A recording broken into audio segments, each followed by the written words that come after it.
খেতে ভালোবাসে তাদের আজকে লোভ লাগবেই। দেখো তো দারুণ হয়েছে না, কি বলবো, মাখাটা মা মাখাই খুব সুন্দর।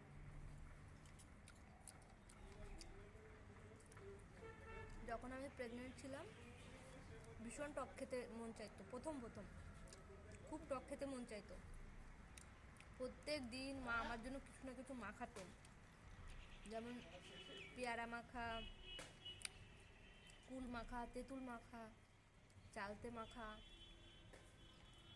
অনেক রকম মাখা মা প্রায় করে দিত। যেহেতু আমি খেতে ভালোবাসতাম, আমি মাখতে পারি না তেমন একটা ভালো, কারণ বিয়ের আগে তেমনভাবে কখনো মাখা জিনিস খাইনি, পছন্দ করতাম না টক খেতে। প্রেগনেন্ট ছিলাম তখন খুব টক খেতে মন চাইতো, খুব খেতাম।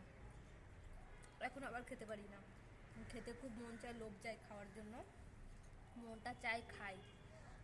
কুলটা মেখে দিয়েছিল কিন্তু আমি খাইনি কেন বলো তো, খেলে আমি আর ভাত খেতে পারতাম না, আমার দাঁত টক হয়ে যেত। আমি ভাত খেয়ে এখন বসেছি খেতে, তোমাদের সঙ্গে গল্প করছি আর খাচ্ছি।